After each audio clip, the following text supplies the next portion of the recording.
Good morning, familia. Good morning, REC fam all over the nation. Simeon Papailias here with my beautiful brother from another mother, Jas Takhar, my newly elected, I'm not going to say wife. Well, first of all, I don't know if you should be saying elected yet because down south they still haven't got that stuff figured out. Welcome to the REC Nation, as you just mentioned, Simos, coast to coast. Let us know where you're coming in from. It always gets our juices flowing when we start to see. There's another. What's this guy doing? Just signed in. We're gonna introduce the man with the fuchsia blazer, I think it is from my screen, but let's get this chat lit up, guys. Let us know where you're signing in from today. As I mentioned, it keeps our juices flowing. I mean, both Simos and I, Bobby, definitely our guest. We're so used to seeing eyes right in front of us and smiles and faces. So as you know, I think we're getting much better at Zoom. But at least if you're telling us, look at the chats lighting up, Mississauga, Hamilton. I know there's going to be some early risers in BC and probably Red Deer because Simos's hometown always represents. Oh, wow, Simos, Bobby, do we ever have a guest? And Bobby, because you work very closely to our guest, why don't you do the intro to Alfonso Cuadra? Talk a little bit about what he's meant to you, man. Oh my goodness. I honestly, I don't know where to start with Alfonso. How about you start with buenos dias? Buenos dias. Mi amigo. ¿Cómo estás? Sí, señor. What's going on, Bobby? Oh man, I miss you so much. I've been talking to Laura all night long about I get to see Alfonso tomorrow. I'm so excited, my man. Woo! Good to see Jas. Good to see Simos. This is gonna be amazing. This is gonna be epic. No, Bob. So, Bobby, talk a little bit about what, because you've got an opportunity to see Alfonso hundreds upon hundreds of times. Listen to his story. For the attendees that are coming in right now, you guys are in for a treat of a lifetime. Don't take our word for it. Send us the messages afterwards. We are also going to leave time for Q&A. We're going to go back and forth for the next 25, 30 minutes, and then we'll jump into Q&A. But Bobby, talk a little bit about what the guest has meant to you, my man. I met Alfonso 4 years ago when we were both working with another company. And I learned very quickly that Alfonso is the most passionate and honest and just grind-driven guy that you could ever possibly meet. Came to this country, how many years ago, Alfonso? You're 29 now, so we're going to say 27 years ago, right? Yeah, it's about right. As an immigrant to this country, and Alfonso took everything that Canada had to give him, and he just made it better across the board. Right, he found himself poverty-stricken at 1 point, at 2 points, if I'm not mistaken. Right, and he's turned a couple of multi-million-dollar businesses into 700 plus doors in real estate. Alfonso, how many more doors have you added since the last time I saw you 6 months ago, bro? We're around there. You know, we're around there. Time to sell. I gotta tell you something. I'll say but that. my favorite thing about Alfonso Cuadra is that no matter what he is doing, he comes from a place of service. He will absolutely give you that beautiful fuchsia jacket off of his back if it's what you need to succeed. It's a fact. Well, right? And the boy, we were all talking, the team, and we said, you know what? We really want Alfonso to share his story on our brunch because it's so inspiring to us. The attendees right now watching, I'm sure a lot of you have heard and saw the past podcast that we've done. We did a live event, probably just at the start of COVID, guys, just before COVID hit, in Etobicoke there, when you were flying out, Alfonso. My man, I mean, a serial entrepreneur, an investor, a go-getter, someone who has never given up. Alfonso, give us the origin story from your perspective, man. That 2 minute, we're all comic book fans here. Not sure if you saw Simos' Hulk post lately on social, but you see Simos Hulk out on social recently. Make sure to go check out his profile as Papailias on Instagram. But Alfonso, tell us, talk about your origin story, my man. Hey, thank you for having me, guys. I was actually watching about a couple months ago the live event that we all had back right before COVID, and what made me laugh, like literally out of my chair, was Simos coughing on stage. And I was like, man, you can't do that, my man. And I was like, because it was at that point, it wasn't. But I legit had a effing cold. Like, there's nothing I could do. But do you remember that, Simos? Do you remember that? And we had Laura and Ty. They're like, hot water with lemon. Get him the lemon. Don't put honey in it. Just lemon and hot water. But what was interesting about that event, it was almost about, I think it was a week before the entire world got flipped upside down. And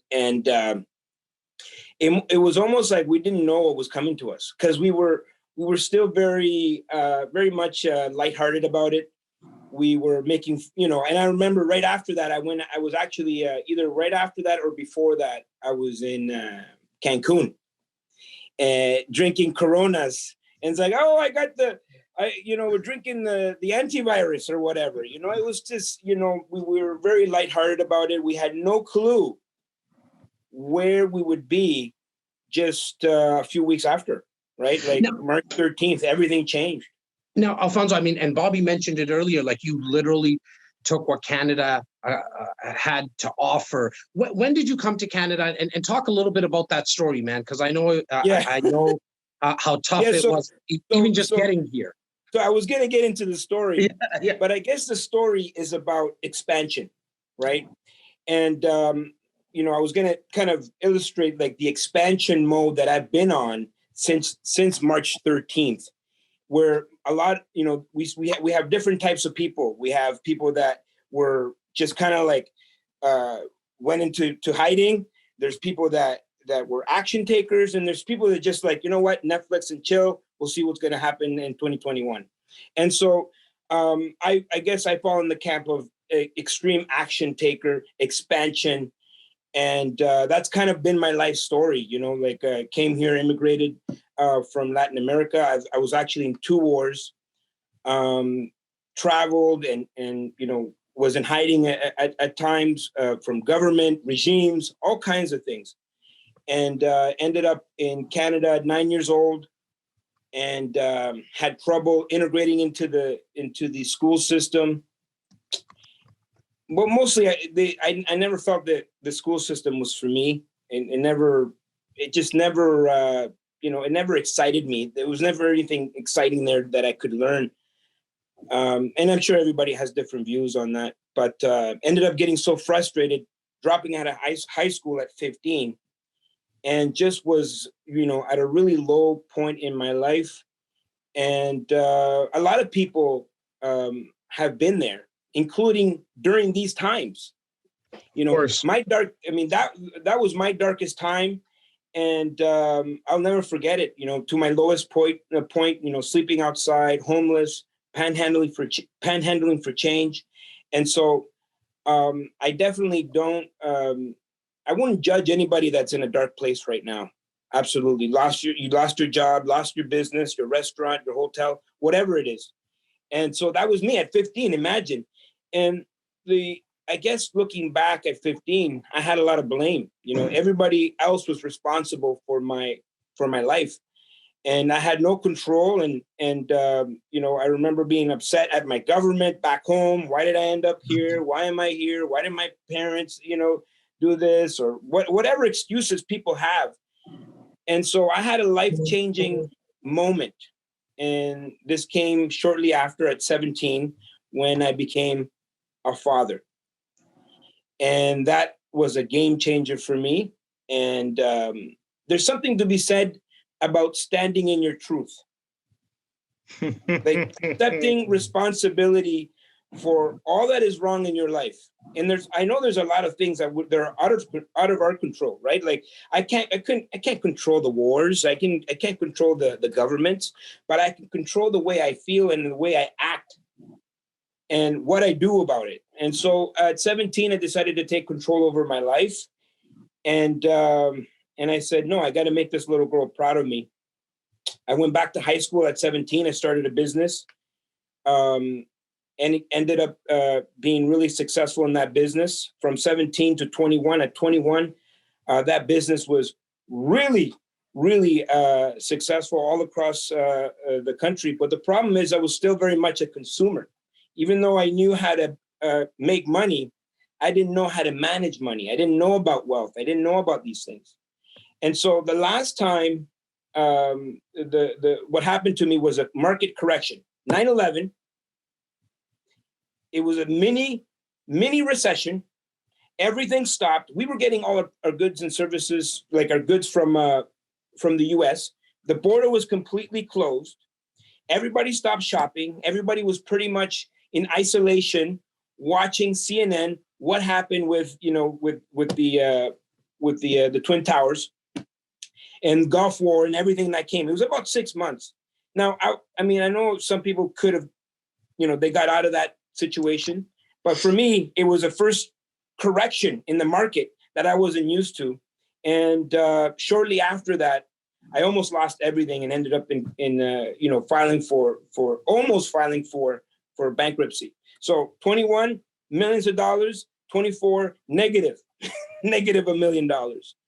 And so I said, I never want to be, really quickly, do you attest that 21 to 24 time period to just not having the right mindset about money? Did you just spend a lot of it? Okay. Absolutely. I had a real successful business, but I didn't know how to manage wealth. Anybody can make money. Money is the easiest thing to create, really. Here's what you need for wealth. You need how to, number one, and number two, keep your money. I didn't have proper tax strategies. I was very much a consumer. And the money was just I was hemorrhaging money. I didn't know how to manage money. And so, and number three, you got to learn how to multiply your money. Keep more of your money and then learn how to multiply your money. And so at that time, I was reading books and I discovered wait a minute, all the wealthiest people own real estate. Because in business, I was very much vulnerable to different ways of delivering the product. The internet was coming into play at that time. Other competition, people with deeper pockets. And so, you're very vulnerable. If you have a job, you're vulnerable. If you're self-employed, if you're you're not safe. And so what I wanted to build was a secondary stream that was powerful and that was Armageddon proof. And that's when I started my road in real estate. And by the time 2008 came, I was very much an investor-focused type of individual. I had the mindset and I was ready, and I was able to expand during that time, during 2008. And so, as you guys know, we've talked about it many times. My personal goal in the next 5 years, I want to get to 7,500 doors. And in the next 10 years, I want to get to 75,000. But I would say this, I was on your show. When was that? 2 years ago? Yeah, almost 2 years. Yeah. I would stay so I had this goal because number one, it excited me and it scared me at the same time. And as you guys know, that's a really good goal. But I didn't know how I was going to accomplish it. March 13th. All right. So I want everybody to remember what you just said. I had my goal. I had no idea how to accomplish it, because that's the story of the REC. Yes. That is the story of and we're going to talk about that today. Yeah, so let today be a forum where we share real mindset, because entrepreneur has become a trend, a hashtag trend. Instagram. So I personally have lots of feelings about social media and about fake ass pretending. I think it hurts people more than it helps them. I think that's where inspiration goes, where you have to show off to keep up, and then you're actually hurting yourself because you're not focused on your business. But anyways, I want today, between Jas, between Bobby, between Alfonso, between myself, to share some of that mindset of where you're going to go exactly next. That's why I stopped you, is I had a goal. Fuck if you knew how to get there, but you were going to figure it out. And clearly you did. So please go on, because those are the stories that I'm interested in hearing and I want to share too. Simos, thank you for bringing that up, because I want to make it clear it's not the goal that I'm after. Is the person that I'm going to become in achieving that goal. Love that. And I don't know that Alfonso. And the person that you are, the person that you are while you're becoming that other person. Yes, absolutely. And so I'm really intrigued about that part of it. You know what I mean? When I get there, it's just going to be one of those things like, okay, great. Like, that's a great accomplishment, but it's just the journey. Now, when I was on your show 2 years ago or whatnot, I really had no clue on how I was going to do that. And going back to the way kind of like how we started this conversation, March 13th. And I remember watching all the things unfold, and I just got goosebumps all over my body. Like, all over my body, I got goosebumps, and I'm like, I know exactly how I'm going to get to my 7,500 doors. And since March 13th, I've been on complete expansion mode. And then as this market is the way it is right now, this is exactly, and if you guys, this is timestamped. You can go back to March, the end of March, where I talked about what's going to happen exactly in the marketplace, where we're going to get the surge the second the lockdown is over. We'll get a surge in real estate. People will have this false sense of security. And then in 2021, we're going to really see massive opportunities. And so I've been on this massive expansion, and I know exactly how I'm going to get to 7,500 doors. Can you share a little bit about that, Alfonso? Like what's going to be, and I know we're going to go a lot into mindset, but I also want to give our viewers and listeners today some tactics on how you did it. But because you mentioned it right now, how are you going to get there? Well, I'll tell you this. I have a lot of friends that have malls, plazas, hotels, offices, office buildings. They're in deep trouble. Part of their portfolio also includes multifamily.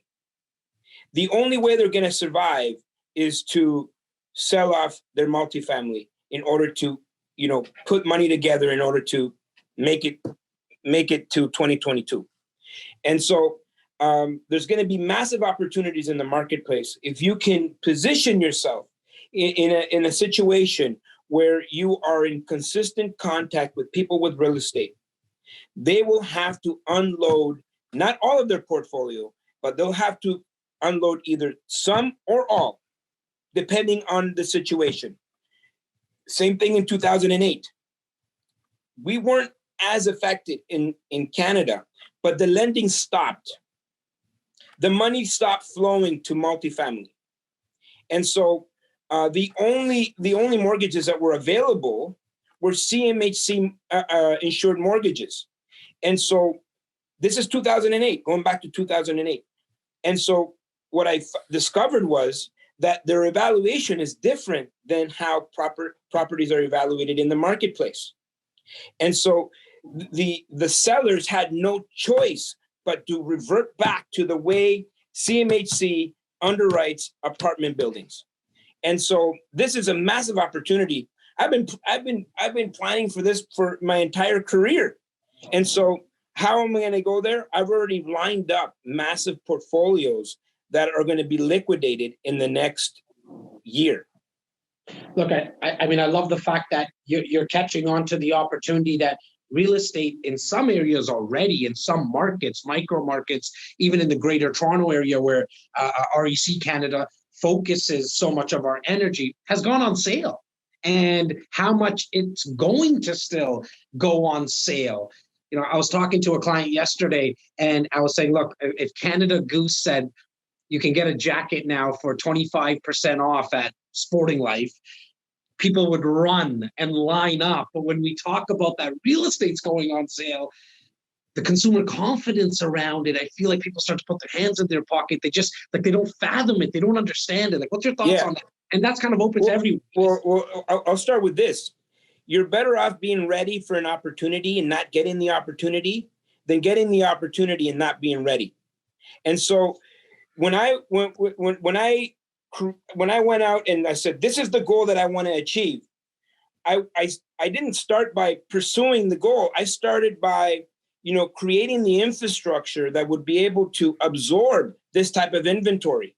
And so most people, Alfonso, yeah, please repeat your first sentence. It is better. It's better to be ready for an opportunity and not have the opportunity than to get the opportunity and not be ready. I want everybody let that sink in. because all that, what that means, if you're having a tough time somehow digesting it, is opportunity only is opportunity when you're ready to see it. Yes. When we talk about intention, when we talk about the law of attraction, it's nothing more than simply knowing what you're looking for. Oh, I put it out in the universe and it came. No, you were focused. You said, I want to look at multifam. Well, you're not going to see anything else because you're looking for multifam. All of a sudden they appear. Yeah. The universe is not orchestrating some kind of a plan for you or against you. It's you, bro. Well, it's all you.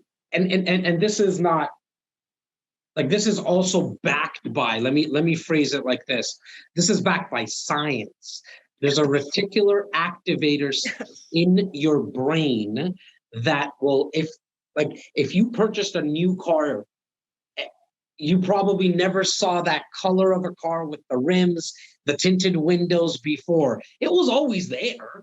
But now, and I have a feeling thousands can attest to it, everyone can attest to it, that the day that you picked up that car without those rims, you saw that car everywhere. Why? Because now your brain's starting to look for it. You can apply that into all facets of your life. And so what we're talking about here, and Alfonso, you're speaking about, you said, look, I want to start to look for more multiplex opportunities. They were not only that, I created the infrastructure to be able to support it, right? So most people say, okay, you know what? When I get to 20 doors, then I'll get a better accountant. I'll invest into a better this. I'll start wearing a blazer. I'll start educating myself more. No, then you'll never get there. You will never get there if you don't do the work up front in order to be able to support that type of inventory. It's like that old story. You probably heard it before. That little girl with her dad they go into the ice cream store, and she's like 4 years old, little skinny wrists, looks at all the different flavors of ice cream, sees vanilla, her eyes get really big, and she's like, yeah, I want a scoop of that vanilla. And then they put the scoop on the cone. She's barely holding it, like her little wrist can't hold it, and she drops it, starts crying. A really good dad would go back into the ice cream store and buy another, ice cream for his daughter. But this time she wants two. And so what kind of parent are you going to be to give her two scoops when she couldn't even handle one? Yeah. And so when Simos was talking about the universe, this is exactly what we're talking about. We're talking about everything will be presented to you as you need it and as you're ready for it. And so if you're not ready for it, if you don't go and do the work right now, how can the universe provide you multiple doors, whether it's 50 doors, 100 doors, 200 doors, 300? It really doesn't matter if you haven't prepared for it. It would be doing you a harm. Look, there's a reason that the teacher appears when the student is ready, right? Like the student needs to be ready. You spoke about, even if your intention is to get 500 doors, 75,000 doors, I still want to speak to somebody who's watching to try to get their first door, right? Like, exactly. And the importance of that. Like, I'm a very ambitious person. I'm a very driven person, but my drive is not to get $75,000, right? I love that Alfonso's is because I'm learning and watching him do his thing. And so if I do want everyone to understand that you need to get at least one door. Like one door will change your life. Just the one door will change your life, let alone if you start to expand. How did you start to like expand from the 10th, like the 5th door, for example, or the 10th door, Alfonso? How did you start to expand into the 700 that you have now, man? Well, it comes back to expansion. Are you in consistent expansion or contraction? Here's the thing, you can't do both. You cannot expand and contract at the same time, right? I come from a very modest background. Latin America, we were not wealthy. We didn't learn about wealth. And so the second I started to learn about it, my mind started to expand. But here's what happens.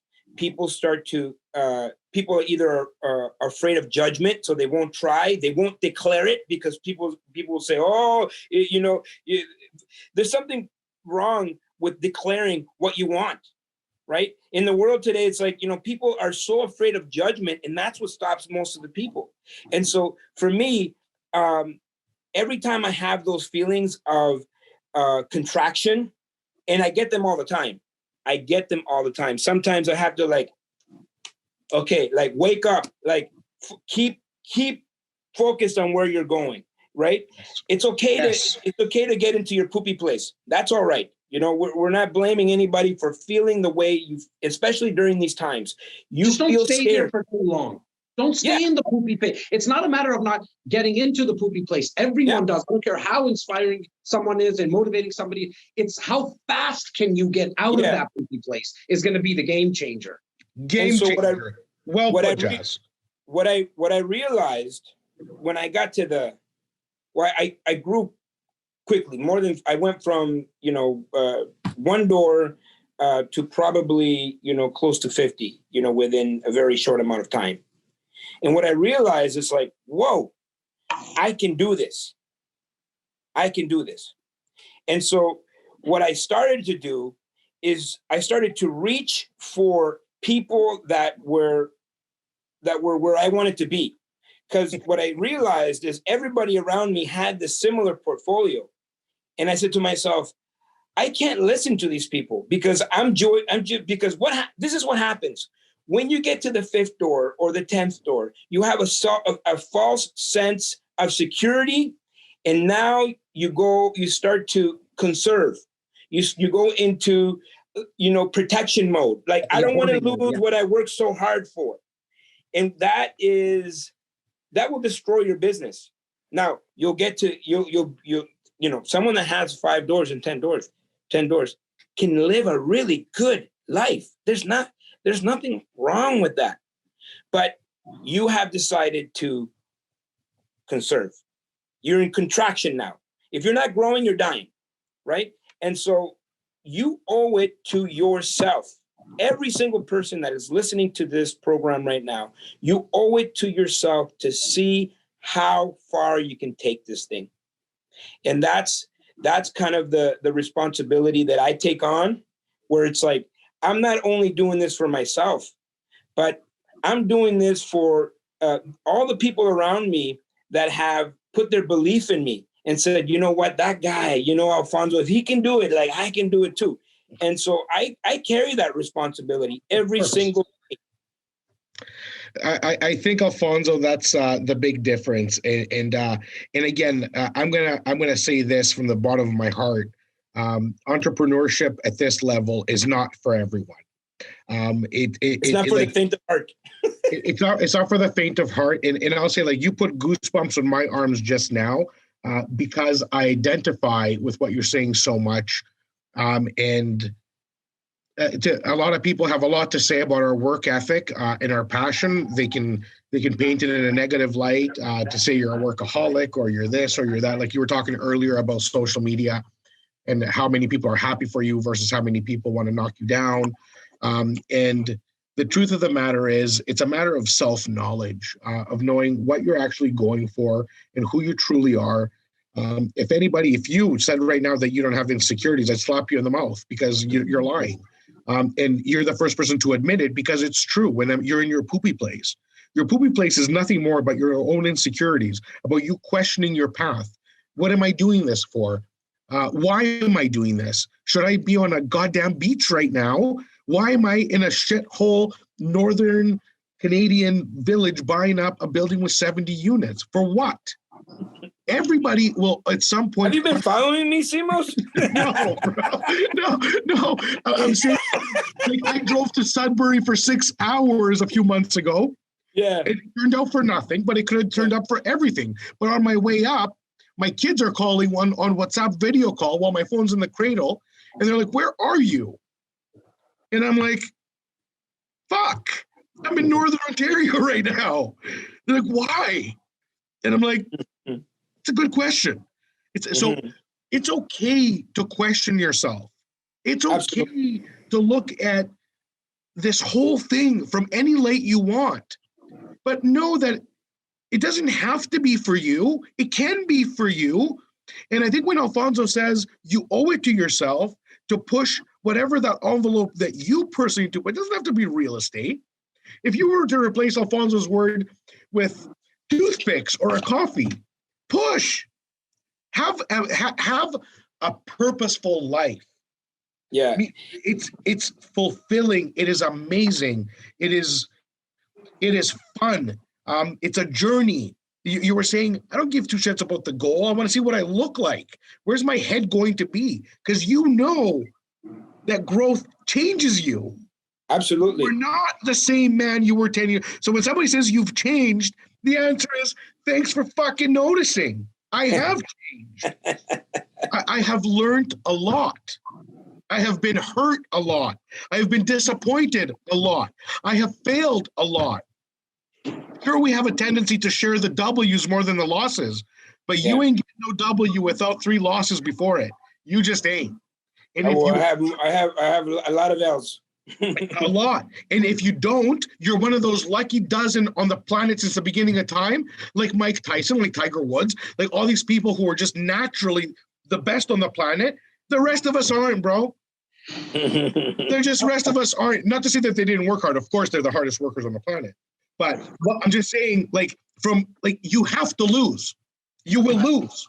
I just saw some messages coming in, and thanks to Tyler Ty Walbourne. He's not on the screen today, but he is in the background, making sure that you get all your questions in the Q&A, and we're going to jump in there very, very shortly. One thing we didn't mention, and it really started from how Bobby and Alfonso know each other. Alfonso, you've coached thousands upon thousands upon thousands of investors, okay, over your career, man. What is it that you just see that why most don't take the leap of faith? Is it from an educational perspective? Is it where does that come from where most people just don't take that leap of faith? Well, one, I would say most people are afraid to invest in themselves. I would say that, and people just want a magic pill. People watch a YouTube video and they want to go out and execute, and they lose a lot of money and they wonder why, this doesn't work, right? And so when people ask me that question, like, Alfonso, what, I got 10,000, I got a little money. What is the first thing that I need to do? Where do I invest? What's the neighborhood, right? And my answer is always the same. If you have $10,000, that money is better spent in yourself. Invest in your personal development so you are now aware of the opportunities that are around you, and you know how to identify a deal. And so that's the biggest part. That's number one. Number two, I would say the majority of people are afraid of judgment.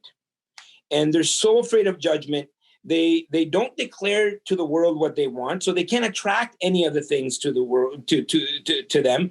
A lot of people, kind of want to invest in real estate in secrecy. I'm going to do this, and if it works, then I'll start telling people. And you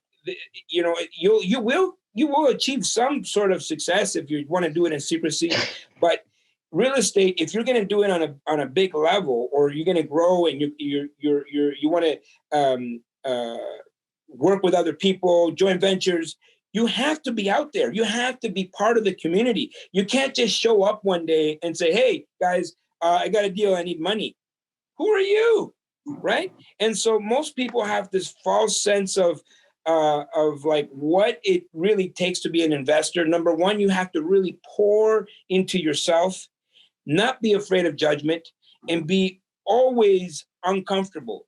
Be comfortable with being uncomfortable, because what happens when if you can be uncomfortable, this is where you're growing. And if you're growing consistently, this is where you can become fulfilled in life. If you're not growing, you will never be fulfilled. And so if you're uncomfortable, you grow. And if you grow, you have life fulfillment. And if you have life fulfillment, you can be happy. Because if you can't be happy, why are we here? I love that.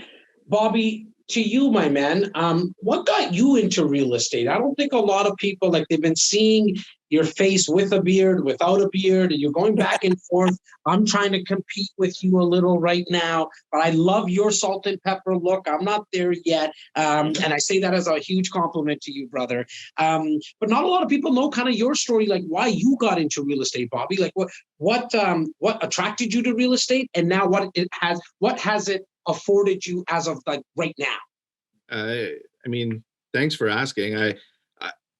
I just love being included anytime Alfonso's around. That's the whole reason I was here today. I was going to take the day off. We don't take days off. Look, I got into real estate. We do not take days off. Nobody takes days off. Not around here. What's that? What is that? I got into real estate because it afforded me the ability to take my time back, quite frankly speaking. Anybody who knows me knows that I was putting in 80 hours a week in a windowless room, trying to help people that perhaps didn't want to help themselves. And it was just killing me to do so. That's the whole reason. I got more into real estate when I met guys like Alfonso, when I realized that there are more people like me with the mindset that I had than I ever could have possibly realized, right? It took me a long time and over many, many steak dinners with Alfonso to realize that all I had to do was speak up. That's all it took, right?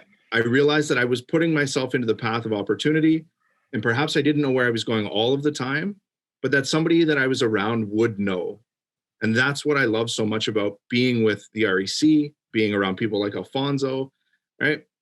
Real estate has afforded me the opportunity to do whatever I want, whenever I want to, which just includes working with Simos all day, every day, no days off, ever. But it really has, and it's afforded me. And guys, my portfolio is small by comparison to some investors. It's huge by comparison to other investors. And somewhere along the path, you're going to find people that you relate to. And that's what I hope people are really finding from what Brunch with REC can be, is that there are people here that can help you.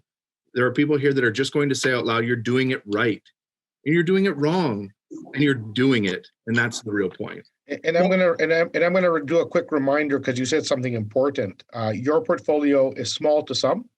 Yeah. Your portfolio is huge to others. Exactly. Every single person that is on this call needs to remember this. It's your portfolio. It is your journey. It is your risk. It is your reward. And ultimately, it is your life and your life story. This is how you quash and destroy insecurities. If you are out there comparing how many inches your portfolio is, you will never, ever be happy. Oh, I need to beat Bobby's portfolio. What? Get a property. Learn. You're at 10, you're at 15. Did you beat Bobby? Good for you. But you didn't beat Bobby. You just got your 16th property. Yeah. Change your nonsense mindset if it exists. That's a good point. It's liberating. Break the chains. That's a really good point, because I've never compared myself to anybody. I'm simply in competition with myself. And all I know is that I can always better my best, no matter how good and how great I think I am at the moment. I'll take the moment to celebrate a little bit, And then the next day it's like, let's get to work. Let's get to work. Yeah, look, I think what a lot of investors, when they're starting out, what we hear a lot of is, okay, I want to look at a multiplex. I want to look at a pre-construction condo. I want to look at a duplex, triplex, a mortgage investment, a land development deal. I want to do it all. Yeah. I think what you've done really well, Alfonso, at and what we're accomplishing in our own personal portfolios before here right now, and the thousands of investors that we've now come across, what they do well is they focus in on one strategy. That does not mean, in my opinion, that you don't get educated on all the strategies, but then pick one. Pick one and be the expert in that. And so what you've done is really in the multifamily, and correct me if I'm wrong, but like in the multifamily realm of investing, because now you eat it, you sleep it, you breathe it. That's all that you become the go-to person. It's why you're here today. Like one of the reasons you're here today, because like we know that like if you want to get educated about multifam investing and how somebody did it and how they have 700 doors and getting to 75,000, like you're the expert at it, right? And so I think to anybody who's watching right now, and it can be so overwhelming, like you can go to an event and there's like 67 opportunities. Where do you start? What feels good for you? Like what strategy feels good for you? And then just go in on that. And so if you choose multifamily and a pre-construction comes into your world, just put that aside, shelf it. On the flip side, if you choose pre-construction because of the advantages and whatever, and you feel more comfortable about that, when a multifamily comes into your world, shelf that for a bit. Like that's how you get started. Because I think we all get that question, like, where do I start? Start with what you feel most comfortable about. And then don't be all wishy-washy all over the place, because then that now becomes your intention. And now your results that you get back from the universe are just as wishy-washy. And typically, typically the confusion, Jas, comes though from that. What are other people doing? So when we say put blinders on, because you've said this a million times, put the freaking blinders on. Focus on yourself and your capacity and your risk tolerance. Whether it's pre-construction, an income property, a basement suite addition. Whatever it is, Depending where you are in your path. Right now, I have $35 million of commercial real estate listed and actively transacting. 80% of you on this call, it's not for you. So don't listen to my nonsense when I'm talking about those, because it doesn't apply to you. You're wasting your time. Opportunity will not be seen there for you because you have 50K, 100K, 20K. But if you look in your space, you're going to find 1,500 opportunities. Blinders, focus, educate, invest in yourself, like Alfonso was saying, mash the result. And there's a reason why horses wear blinders, right? Because if they didn't, they would look this way, they would look that way, and they would mess up the race, right? They wouldn't finish. They would never be able to finish. And so what I learned earlier on is that even though there is massive opportunity out there, like there's always opportunity, but not every opportunity is a good opportunity for me. For example, right now I'm trying to slim down, right? I need to maintain my sexy. We can if tell. Someone were to offer, Alfonso, we know, we can see it. You look great, bro. If someone were to offer me right now a delicious apple pie with ice cream, that would be a really great opportunity. But that opportunity is not an opportunity for me at this point in time. And so you need to identify that what's good for you and what's not good for you. Even though it's really good, it's a great opportunity, you can make a lot of money, but is it going to take you away from where you're going? So guys, we're going to jump into the Q&A, like really. Jazzy, I wanted to just mention the stats. You prepared some wicked stats. How can people get, are you presenting them or are you texting them? No, I think for today's conversation and great reminder, that's why there's more than just one of us. I want to make sure that if you want the Greater Toronto Area stats, the high level of the GTA, but then also the micro stats. So if you're in Richmond Hill, if you're in Oakville and in Burlington and in Durham and Mississauga, we have it all packaged for you. All you have to do is text the word stats, STATS, to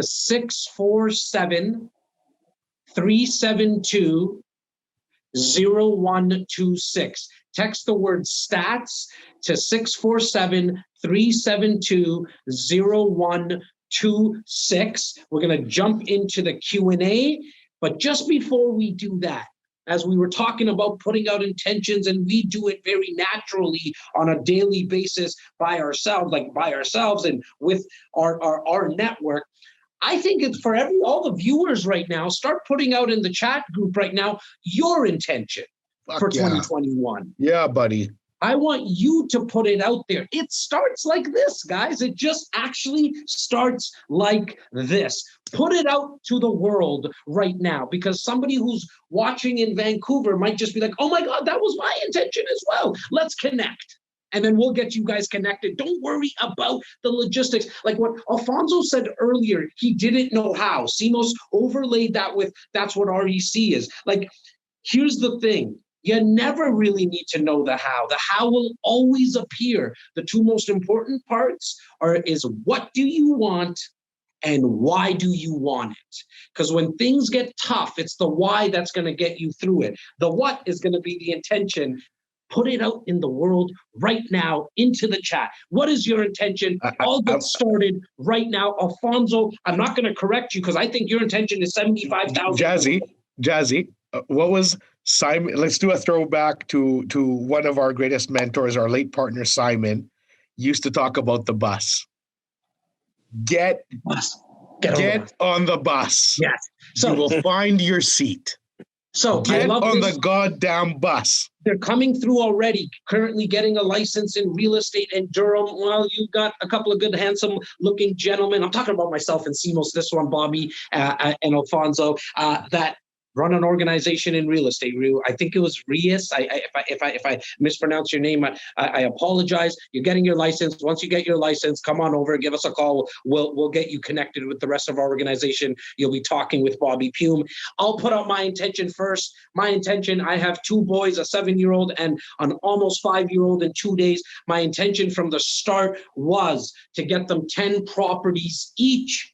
Right now we're at 8. I'm going to get them 10 properties each. That's Jas's intention. Simos, I want you to put out your intention, and then over to you, Bobby, and then we'll jump into the Q&A.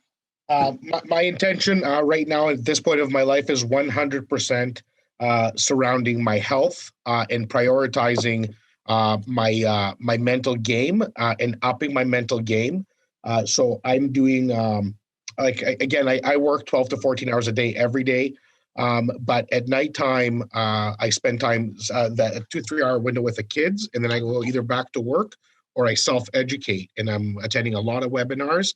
I'm going to be putting a strategy in place for certain in the morning between 8:30 a.m. and 9:30 a.m., which is going to be Simeon time, which means physical activity, mental activity via actual meditation, which is my number one focus in my life right at this second.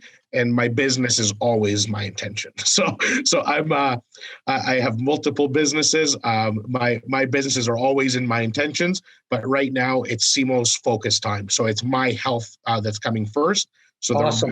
This year I'm engaging actually one of our real estate team members who is built like a freaking Armenian god. His name is Gevik.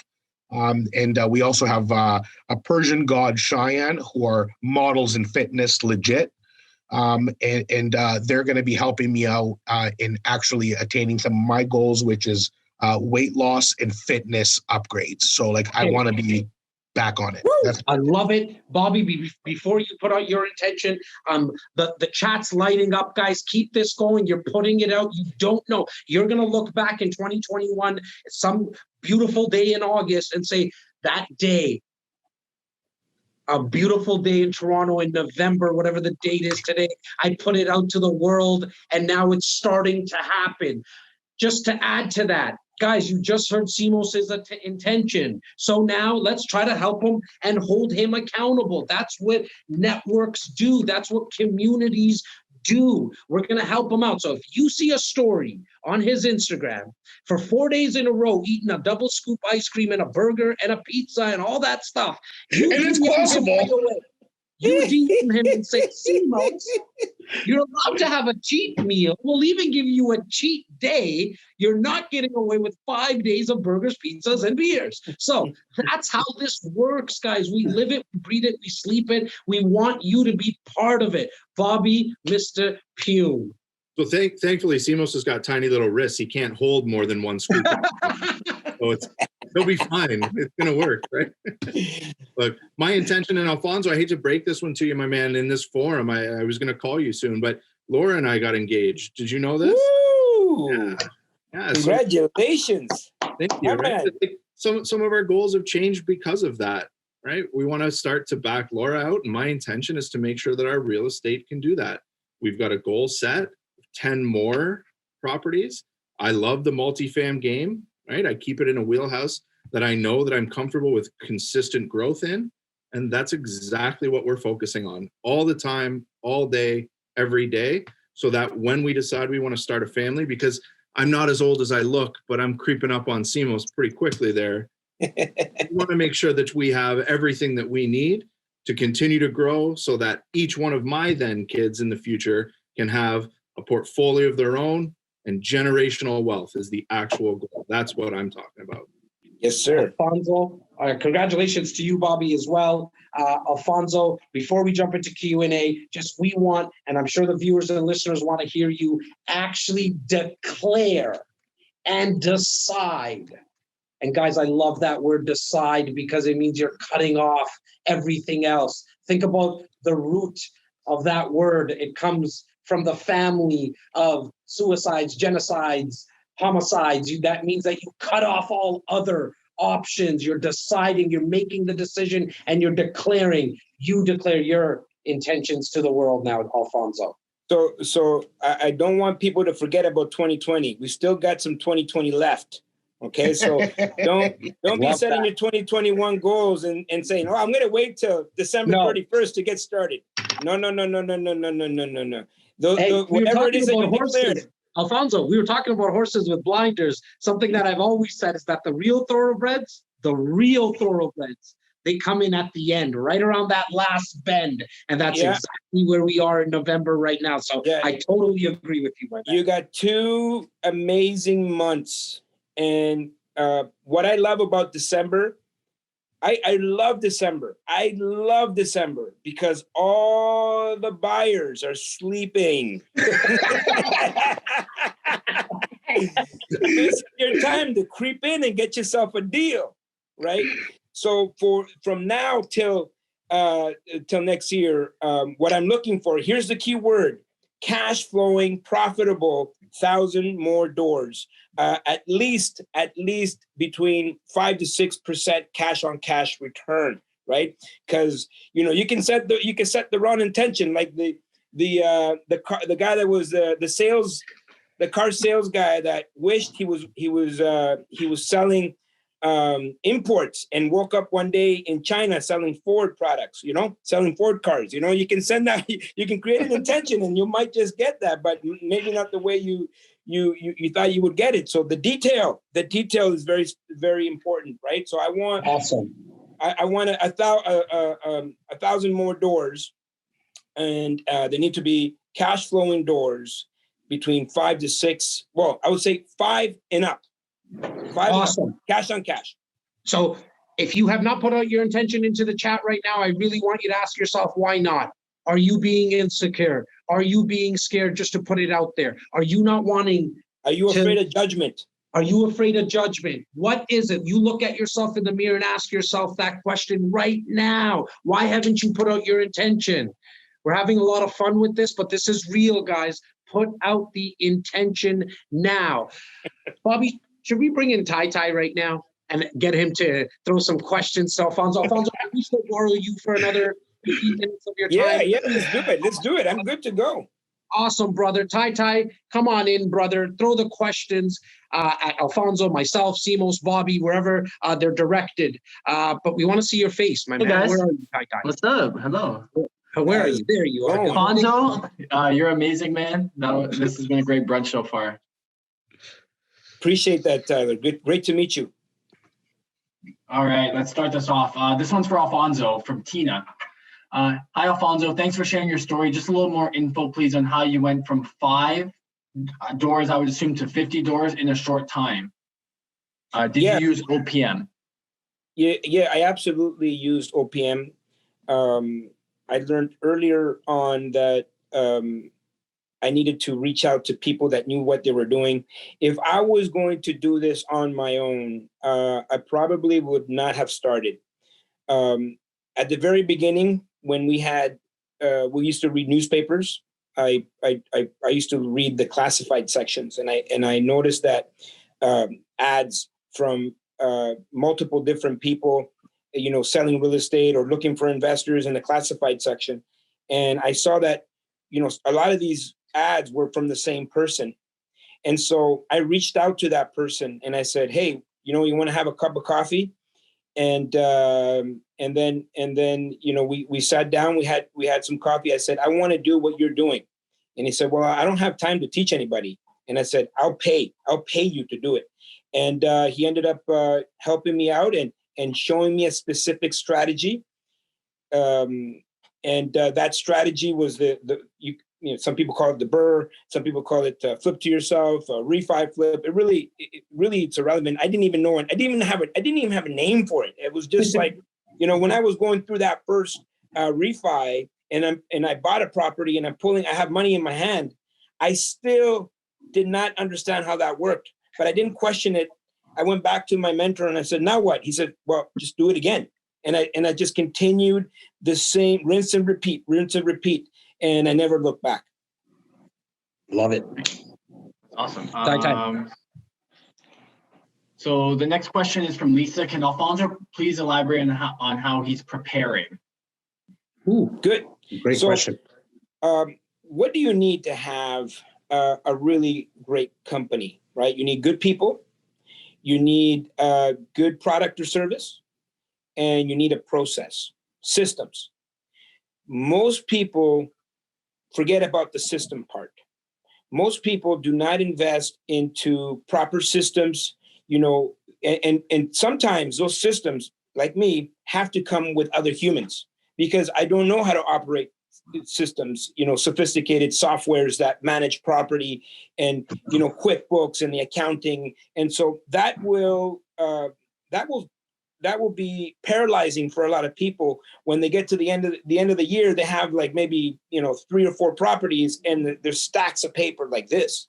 And so I said, if I'm going to expand, I need to be able to absorb way more inventory than this. And if we're stuck here, you can become a bottleneck. If you're stuck at the paperwork, for example, then you're gonna spend all your time trying to organize your paperwork, and you're not gonna be out there looking at inventory. And so what I've done is I've attracted the right people. I've identified our niche, which is multifamily, and I went out and I looked at people that are managing 7,500 doors, 10,000 doors, and I said, "What are you using?" And so usually that comes with a price tag to get some of these systems. But there's no way I'm going to wait until I get the 7,500 doors to start investing in my systems. That's going to be a disaster. So it's gonna be too late. Right now, that's how I'm preparing.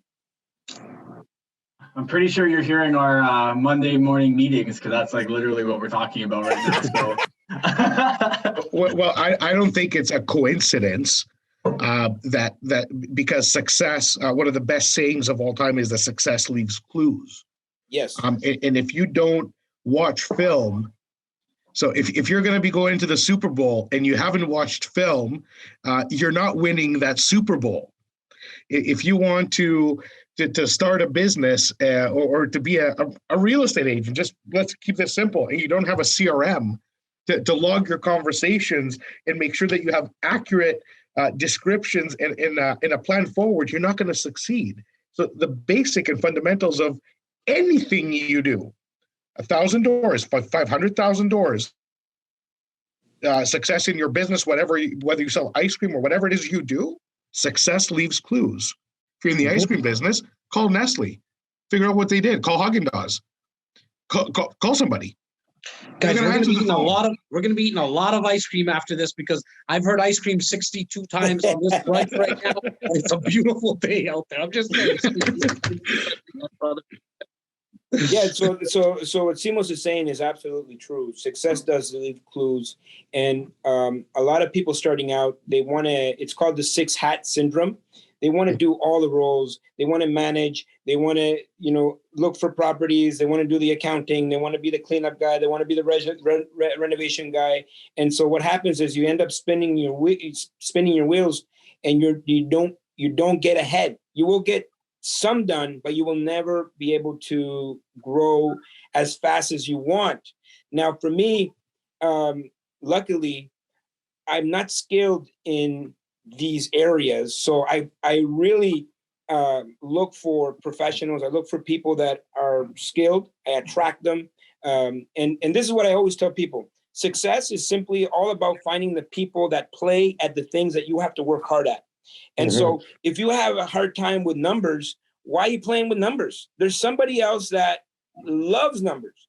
We have a girl here at our office. Like she is a superhuman, her mind is like a computer, and she has like a photographic memory, and her favorite thing to do is just input data, input numbers. And it's like, perfect. Find one of those and let them go, let them do what they love, right? It's the art of delegation, right? If you can figure out what you are best at and let others handle what you have a hard time doing, as you mentioned. I mean, personally, in the last 2.5 years, I haven't touched a computer.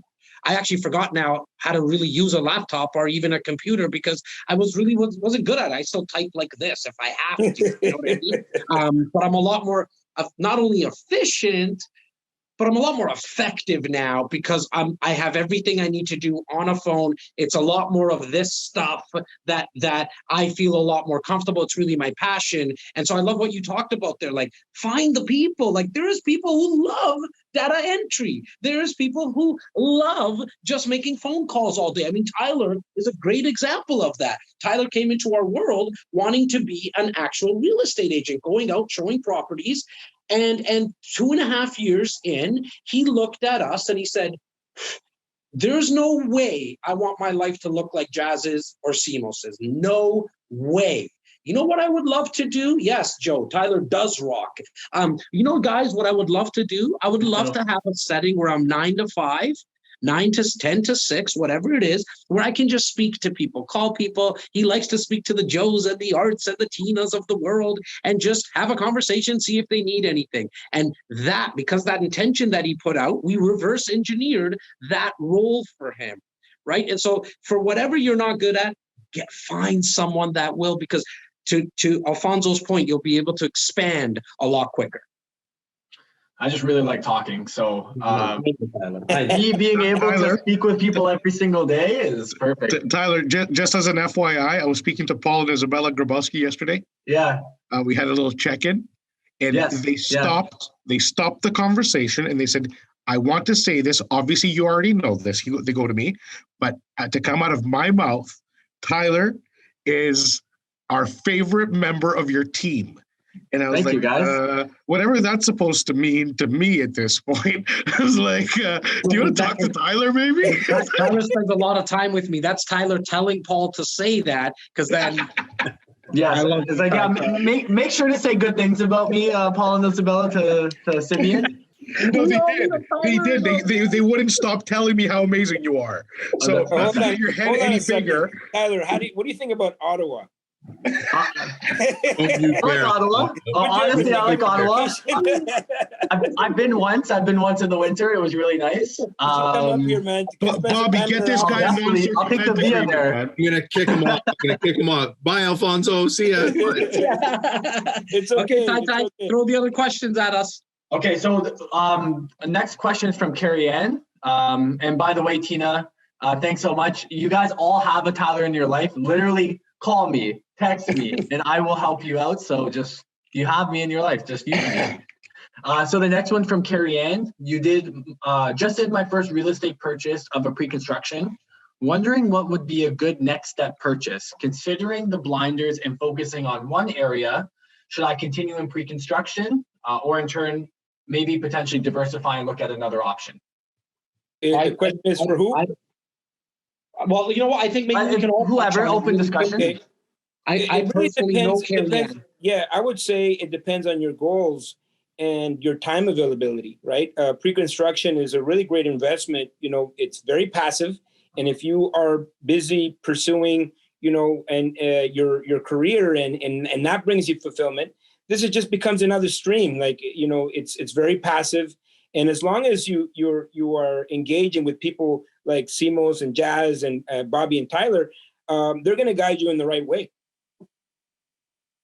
I mean, I know Carrie Ann personally as well. And I totally agree with what you just said, Alfonso.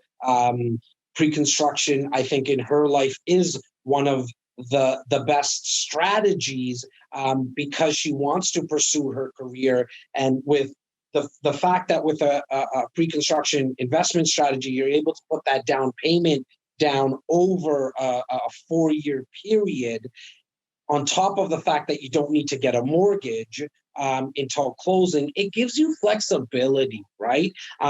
We here at REC generally cap our clients and advise our clients, and if they go outside of us, shame on you. I'm playing, but if they go outside of us, that's okay. But why would you? Why would you?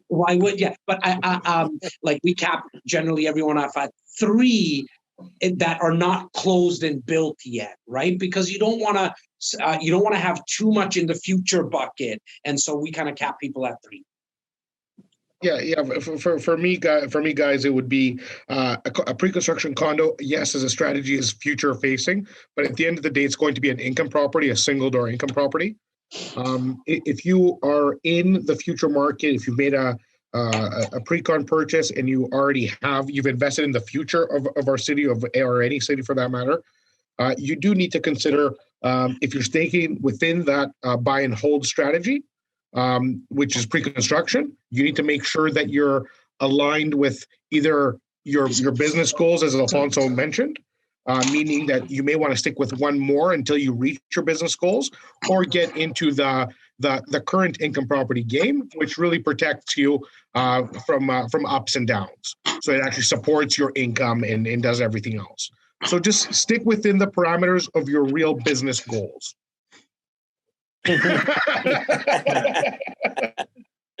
Nice. All right. So the next question here is from Julia. So I'm finding the biggest hurdle right now is deciding if I should incorporate or not. Getting different answers from different people. And I know it depends on what my goals are, but also being told it is hard to get mortgages if I am incorporated. So what do you guys recommend? I can start that one. Yeah, it's true. Depending on the product that you're looking for, what type of multifamily are we talking about, right? There's lenders out there that have issues with putting duplexes, single family homes, and triplexes under corporation. So that will limit the amount of properties that you could go after. But if you are looking at 4+, then it's going to be a lot easier for you to get financing with a corporation. Now, the question that she's asking is really a question that she should be having with her accountant, right? Because it's really individually based. And for me, everything that I personally do is under a corporation because that's the advice that my accountant has given me, and they have a structure. And so I'm working with really qualified people that know more than I do. And so that corporation question really should be a corporation that you have with your accountant, because it really depends on your income, what type of properties, what are your goals. So that would be my answer. Okay. Yeah. Go ahead, Ty. And if you guys do need to be introduced to an accountant, we do work with a few. So send a text to the number that Jas was saying. Just right accountant in it, and or just even easier, Tyler, not to cut you off, if you're looking for an actual introduction like that, it's probably going to be even easier if you just email Tyler directly at info@reccanada.com, info@reccanada.com. Just from a sake of time perspective, Tyler, why don't you just rapid fire some questions at Alfonso right now? Awesome. Well, this one actually is for REC, so I'll do one for us, and then Alfonso, I'll ask you the last one.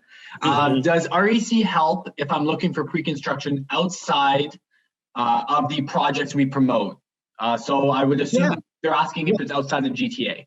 Yeah, look, I mean, high level, we get 50 projects at our desk every single year. We only get loud about 8 to 10 of them. In fact, in 2020, there was really only 7. And then one just was like a no-brainer that came to our table like 4 days ago because the down payment structure is something that we've never seen. And so we were actually not going to be promoting any more projects for 2020, but this one, like, it literally fell on our lap.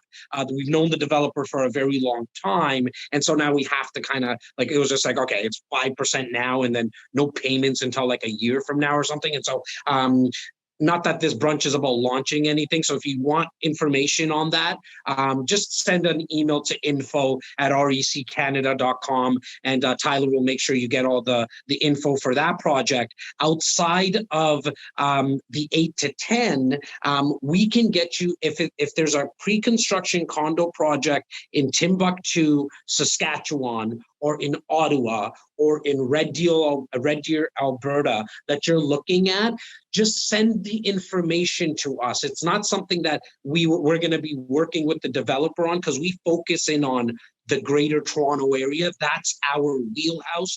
You know, we know a good street from a bad street, but we can look at the numbers. We're investors ourselves. And so first and foremost, we're going to look at it from a numbers perspective. We're going to be able to take out the emotion for you, right? Because we don't get involved in how nice the kitchen is, like, right away. We're looking at the numbers, location, builder, and incentives. And so that's something that will be able to be your second eyes, like a doctor gives you a second opinion. Use us as that. And so just send us the information to info@reccanada.com if it's outside of the GTA. And if you want information on the one that I just kind of spoke about, just put that in the subject, the condo project Jas spoke about.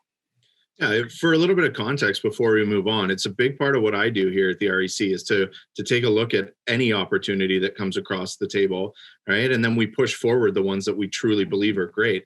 But for, like, as an example right now, in my Google Drive, I got 27 opportunities to review at the moment. So we have our hands into just about anything that you think you may want. And then we put it in front of Simos and Jas to say, like, how good can this be for the people that we care about most? So if you have something that you're thinking about, ask. Just say it out loud. We know. And it doesn't cost you anything. Nothing. Like, I'm always trying to emphasize that, because that's not what we're here for. See, look, you guys have heard me say this a million times on all the content. Like, we're going to peel back, and there's curtains behind you there, Bobby. Maybe peel those back. Peel them back. It's like a sheet or something. On our business development, there's just a bunch of desks there. On our business development, it's to do events like this. It's to do podcasts. It's to do content. It's to give free copies of our book. There's no cost for these books. We're going to lead with education, and we want to be your resource. And that's why we have a real estate concierge service. So if you need a plumber in Ottawa, we'll be able to introduce you. If you want to know more about Alfonso, just shoot us an email. We'll get you his contact info and make sure that you guys can get connected. We really just want to be a resource, because here's the thing. We know if we're top of mind, here's the real peeling back on our business development there, guys. Write it down. It's, if we become top of mind, then there's a better chance of you using our service in the future. That's it. Plain and simple. That is the REC Canada way for 15 years. We've never changed our motto. It's been the same from day one. You said one more question. Let Alfonso close this off today. You've been so generous with your time. You're obviously, that smile on your face is just so infectious. It's the good virus type. And so please, Ty, give Alfonso the last question of the day. Okay, so this is actually a question from myself personally. I speak with a lot of landlords. With the amount of quantity you have in regards for doors that you're looking after and managing, are you seeing any challenges or hurdles right now as a result of COVID and the restrictions? And if you are, like, how are you trying to remedy that? Yeah, so March 13th, not only did I get goosebumps, but I knew that things were going to change, and there was a lot of question marks in my mind of what was going to happen moving forward. And I reached out to a lot of other investors, and we all looked at April 1st as the judgment day. And I think it was Warren Buffett that has a quote: "When the tide goes out, you find out who's naked." And so we were ready to, we were saying, like, what's going to happen? What's going to happen? What we did between March 13th and April 1st is communicate with all of our tenants. We sent letters, emails, phone calls, nonstop, like literally once a week. If they didn't get it, make sure it's in their mailbox. Make sure if you have any issues whatsoever, come and talk to us. What happened during that time, I noticed there was some absentee landlords that did not act quick enough. And so what happens is the tenants started to talk amongst themselves. And one said, one poisons the other, right? It's like the crab bucket. And so what happened for us was that we did such a great job in communications that by the time April 1st came, people showed up for us, right? And we always come from the mindset of empathy, respect. Tenants, they're there. They're just as much part of this business, as your lenders, your accountants, your lawyers, everybody has to operate as a team. And so we just simply needed to, talk with people.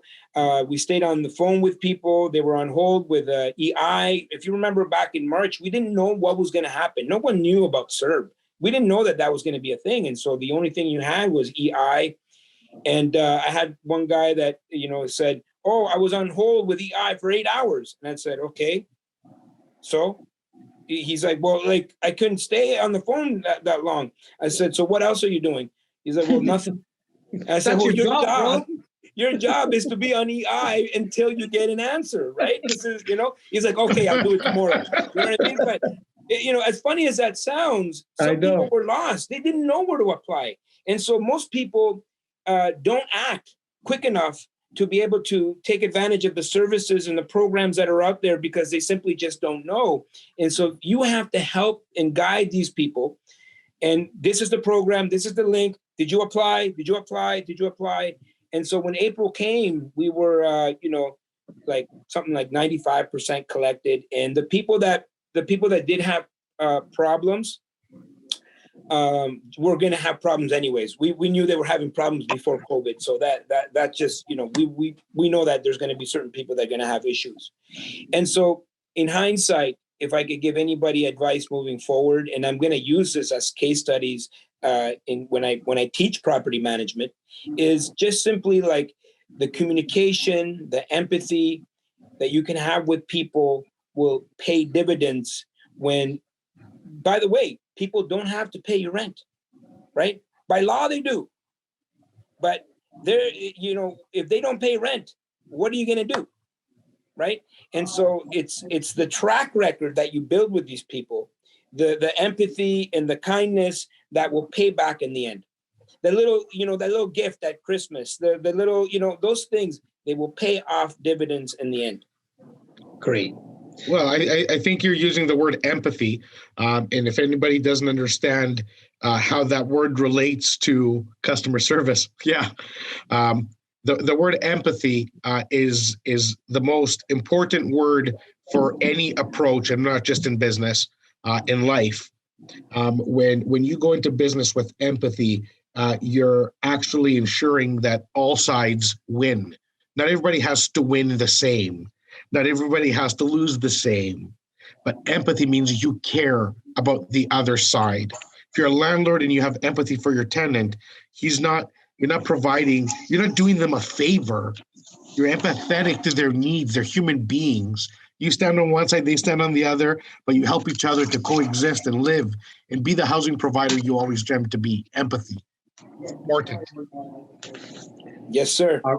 All right, guys. Alfonso, once again, we love you, man. Thank you. And I hope everyone got a lot out of today's brunch. I know we went very high level mindset, but we just felt like it was the time for it, and there was no one better than you to share your story and kick all of us a little bit in the you know what. And so we appreciate you so much. Thank you. I so appreciate much you guys for putting too. up all the- I all appreciate the you guys content. too. Bobby, especially, really great to see you, my man. Man, I miss you. We were on the road like literally every weekend together. It was just like really incredible times. And, I'm reminded of that every time I get up. The memories show up on my Facebook of, all the dinners, all the pictures, and, Jas, Simos, really appreciate you guys for what you're doing. This is incredible. You're providing so much value to your community. And I always tell people, you know what? Alfonso loves you. We love you, buddy. And Love Tyler, you. great to meet you. Great to meet you. Nice to I'm meet you playing with as some well, chess Alfonso. pieces. To all the kings, to all the queens, and everyone in between. I wish you the best weekend ever in Toronto, at least. We're having record-breaking weather with beautiful sunshine. Look up in the sky. As always, you're going to hear me say this a trillion times in my life. Be grateful, respect each other, have empathy to your neighbor. It is a trying time with the economy and with health. Respect that somebody may have lost someone, and your wages may not be as important as somebody's life. So there's a lot of ways to view it. I have my personal opinions. Everybody has an opinion. Remember to respect and love each other. We are going through all this bullshit together, and we will prevail at the end. We're all going to make it, and we're going to make it big. Remember your mindset. From Simeon, I love you, to our REC Nation. Bobby, over to you, my man. oh, guys, once again, thanks for having me. Every once in a while, you just need to have Alfonso in the room to feel that much better. This is a real thing. When Alfonso and I used to go on the road, I looked so forward to an Alfonso weekend. Not only would I learn something, but I would feel like I came out of that weekend a better person. And I hope everybody feels that way today, because that's what Alfonso is truly great at. Awesome. Tyler, to you, my man. I'm just going to enjoy the weekend. So I hope everyone else enjoys this weather right now that we're having. I'm going to go take the dogs for a walk after this. I have a baby, so I'm going to go obviously bring her with us. So I'm going to enjoy the weekend, but it was great speaking with you all. Awesome. To everyone, including the panelists as well, don't be so hard on yourself. If you are thinking about going on a diet and watching your health, and we were joking around with each other before, you might be going through a lot as well. Don't be so hard on yourself. The sun will shine tomorrow. Go have some ice cream. Except me. Bye, guys. Love you all.